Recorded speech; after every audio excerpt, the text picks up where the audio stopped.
So yesterday we talked a lot about some basic algebra properties. Now we want to go into more of the geometric properties that we can use when we start doing these proofs. We saw a few examples of some beginning proofs in class. Now, remember, keep your notebook. You can see here, let's see if I'm right side up. I've added my new terms to my notebook.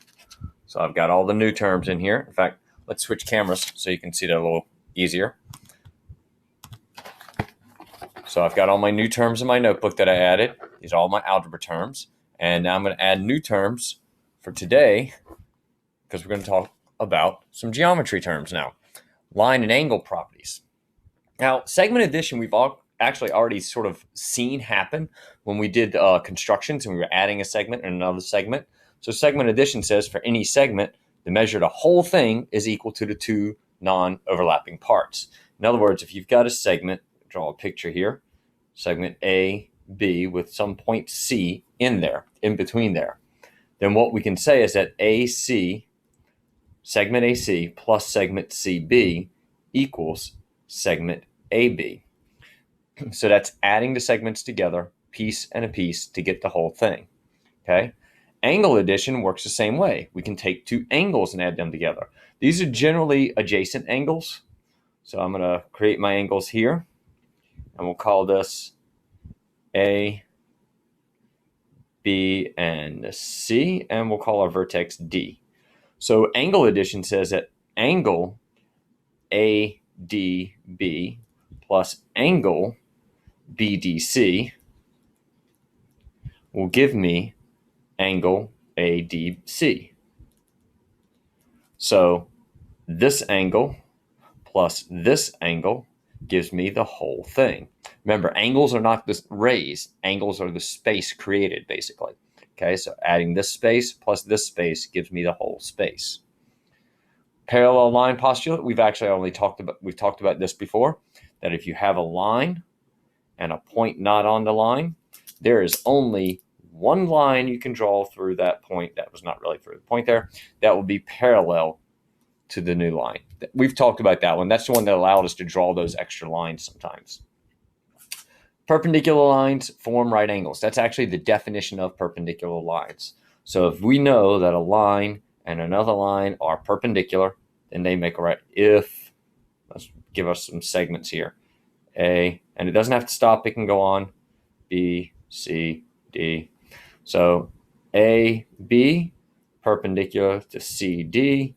Then we could say angle A, let's give this a name, call it O. AOD is a right angle. Okay, so that's basically what that says. If I know two things are perpendicular, then the angle is a right angle. And I can do that for any of the four angles here, but I just chose that angle. Okay, all right angles are congruent. This is important because this doesn't tell me that the angles are the same. This tells me that, hey, if I have a right angle and I have another right angle, then I have two congruent right angles. So if you have two right angles, then they are congruent. Okay. Midpoint, we've defining a midpoint. So it's more of a definition. So the midpoint creates two congruent segments. So if M is midpoint of AB, then AM is congruent to MB. Simple like that. And we could draw a picture. There's A, there's B, there's M, and that means that those have to be congruent. Segment bisector. Now, segment bisector is like a line or a ray or something like that cuts a segment. So if I have a segment here and I take a line that cuts it like that, okay? Doesn't have to be perpendicular, it just needs to cut it. And if it cuts it here and makes a midpoint, then it's a segment bisector. So I'm going to call that line L. I'll call this segment AB. I'll call that point M. And basically, if L bisects AB, then AM is congruent to MB. Okay? We could also say it makes a midpoint at M. So there's a couple different ways we can use segment bisector. And an angle bisector does the same thing. If I'm going to draw this one down here because I'm running out of space. If I have an angle, let's call it angle A, B, C, and I cut that angle in half. I take a ray that cuts the angle. Okay, call that ray A, I don't know, P, because I'm tired. And that's going to make me two congruent angles here. Okay, so if a line or ray bisects an angle, then we get two congruent ones. I wrote that there. Let's write this in math terms. Let's say if angle ABC is bisected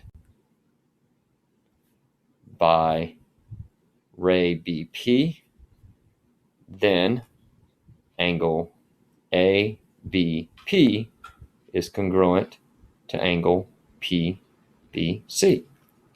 These are all important terms that we need to know. Okay, these are basically, that's a property or a theorem, that's a property or a theorem, postulates, and the rest of these are really kind of like definitions, except right angle congruence. Definition of perpendicular lines gives me this. Definition of a midpoint gives me that. So we want to make sure we understand these definitions and use them well.